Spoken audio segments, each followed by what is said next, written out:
So, an idea that's becoming pretty popular right now, even amongst RAA financial practice circles, has been this idea of like AI driven avatars of the individual advisors, right? So Here we go. essentially, you would submit videos of yourself, and the AI would learn, and there's a number of platforms out there right now. The AI would learn your ins and outs so that you could replicate yourself doing video on a number of different subtopics, right? And I love, let me just first of all say, like, I'm not some Neanderthal that's like, oh, anti AI. I love everything about AI. I've used AI for like everything in my life at this point, personal and business related. You told me But you the told me at one point AI has changed your life. So I Oh, it's just wanted to completely changed my life. frame that for everybody. 100%. Yeah. Yeah. Okay. 100% changed my life. But the idea that you're going to build trust and credibility in something as important as managing the overall financial decision making of someone else's life with the inauthentic nature of an AI avatar video is just mind blowing to me.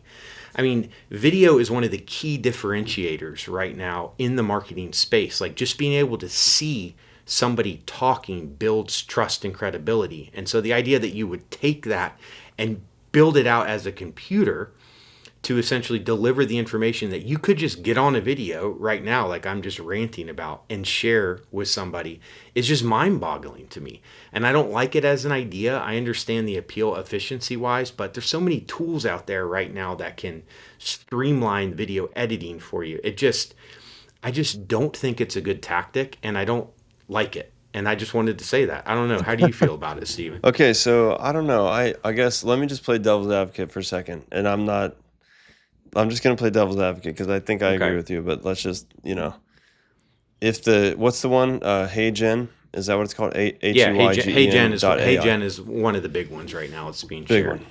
You see some of their examples, they look pretty They're pretty pretty good. real. I mean, it's like Yeah. creepy, but it looks pretty real. What if I was to say, like, nobody can tell the difference between an AI video view and a video view straight up? Like, if you just can't tell, the human eye, the human intellect can't decipher the difference. They can't figure it out. I mean, does your attitude change there at all or no? Like, does that convince you? Say we did this. Say Yeah. we took an advisor, we took one of our clients, say, hey, do 5 videos on these topics. They're each going to be a minute long, and then you record yourself, and we'll edit it, and we'll do a finished product. And then also, we're going to take the transcript of what you just said, and we're going to do a HeyGen AI version of you doing that. And then we're going to take those two things, and we're going to put them in front of 10 of your clients, and ask them to pick which one they liked more, or Yeah. which one they thought was a better video overall. Um, do you think that people would be able to figure out the AI versus the real person on video I think they would be able to tell right now. Right. Exactly. Like right away? the Okay. technology in HeyGen is, and from the examples I've seen and from tinkering around with it myself, because, obviously, like I said, I love AI. So, like, I've tried this, right? I've tried to replicate myself. And it's still not quite at the level. But I think you asked Yeah. like a different question. It's more like a philosophical question, whereas if you couldn't tell, would you still think that it would be a good tactic? It's Yeah. kind of like if you would use AI generated copy, and you got it really good to sound exactly like the style and tone for the advisor. Could Is that a tactic to use, right? Because you're essentially trying to sell the written text that the AI generates is in the same way as you getting on video. Right. Maybe I'm not so passionate about that, right? Maybe I'm not so passionate that it's a negative thing in that case. Although I still You're have I have that feeling inside, like the qualm that icky of, feeling. Oh, you get a oh my gosh, qualm. like yeah, like qualms. Like, can you imagine sharing out 10 to 15 videos of yourself and just telling everybody that that's completely you? And even if they Yeah. can't tell, I mean, Yeah. does it hurt the relationship almost from the beginning, or is that just efficient marketing in Yeah. 2025 and beyond? Yeah, I don't like it when you have qualms. I have a qualm about you having qualms. And also, you mentioned how can you replicate yourself? I think we're all looking for that. How do we get more Faustin Webers in the There you world? go. I That's what we mean, need. I know your wife's looking for that for sure. She needs 5 of you guys running around, That's helping with right. all the kids you have. But I think no, I think if you couldn't tell, I don't see how it's that dissimilar from copy, where if the Yeah. AI copy is so good, you can't tell that AI did it. If you literally can't tell, which right now a lot of people can still tell that it's AI versus Yeah, human. you can tell. So you Yeah. got to steer clear of that, obviously. But if you can't tell and it makes you feel icky inside, um, I think even your internal feelings about your brand matter, like what you stand for. Just your just your credibility with yourself. I don't know. Like that's kind of what Yeah. you're getting at. Like, hey, you go to a conference and you're like, hey guys, yeah, I got 100 videos of myself on my website. Go check them out, but they're not actually you. If you feel like weird about that at all, I think it can actually reflect in your outward facing brand if you are having these like internal qualms about it. So Yeah. I would pay attention to that as well. Not to get too philosophical. I don't know if anybody's following this, but I think it reflects, even if it's internal, and you're trying to take a little shortcut. It reminds me of this. I think I read this in the it might have been Steve Jobs' biography, and it was a story about like when he was building his first computers, and and like the internal working parts of the computer, there's like some messiness to it, and he wasn't satisfied with like leaving it messy, even though it was going to be covered up by a plate that to the person using the laptop, they would never see the internal parts of the laptop that had like weird wiring and Yeah. circuitry and glue here and there, and so like it was working completely fine, like completely the same way as otherwise. Yeah. And I think it was his dad that put a bug in his ear, like, they won't know that it's not perfect and like nice and clean inside, but guess what, you will know. And Yeah. Steve Jobs couldn't live with that. Like he couldn't live with himself. So I guess you're kind of like Steve Jobs. You can't live with yourself if you have an AI video, even if it's the same quality of you live on a video. You might not even be able to live with yourself, just because it's Yeah. not you at your core.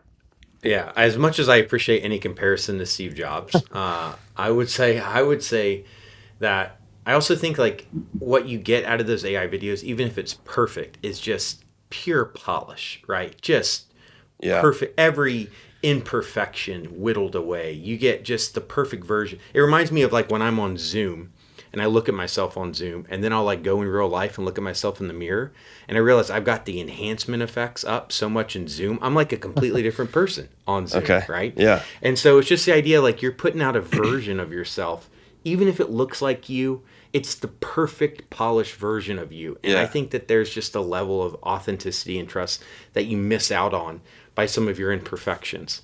Yeah. I know that our uhs and ums we can edit out, right? And that's a little part of it. But I think if you put yourself out there as an AI avatar, the perfect version of yourself, and you're just consistently using that as your main marketing tactic, or even one Yeah. of your main marketing tactics, I just think you drive a little bit of skepticism, a little bit of doubt that Yeah. hurts your potential trusting relationship that you're going to have with your clients.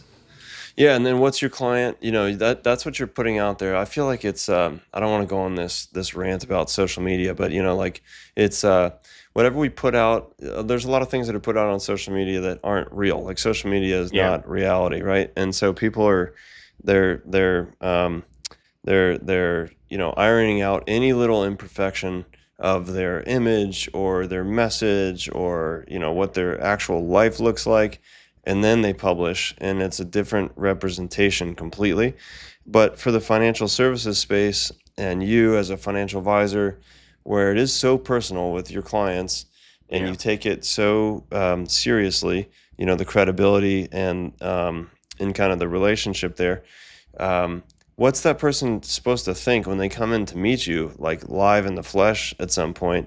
And some advisors don't do this, and they do all virtual, and that's fine too. But still, even if it's virtual, what are they supposed to think when you sign on Zoom and they're like, "Oh, you're actually a little bit different because you're a real human." And like, I mean, why that thought shouldn't even come up in people's heads. Yeah. You don't want to even create that.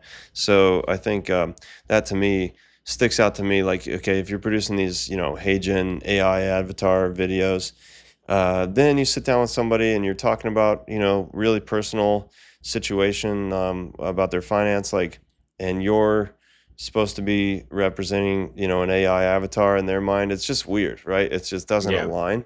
So yeah, I think as it relates to like real life meetings and real life interactions, I think it sets up the wrong kind of I don't know expectations. It sets up like a different kind of alignment with you as a person. So yes, I guess I've fully come around to Yeah, agree with so you. hey, you just you moved over to my side, huh? I Yeah, like that. nice job convincing me. Marketing, video marketing needs to be like this nice blend of polish and authenticity. And I think we've seen that just with the rise of platforms like TikTok and how LinkedIn wants to become TikTok, and they're just the algorithms favoring these like in your face, upfront, authentic type videos. And I appreciate polish. Like we love polish, right? Like really nice looking websites that sort of capture the elegance of your firm Yeah, can be really powerful in that first perception. I mean, we're not completely saying, or at least I'm not like, and I don't think you are either, that polish isn't important. It's just don't get it to the point where it's completely inauthentic because then it just takes away from your brand yeah. overall, and it's going to end up hurting the experience. One other thing that I would love to double click on is you mentioned like especially with the rise of other video marketing tools that make it so easy.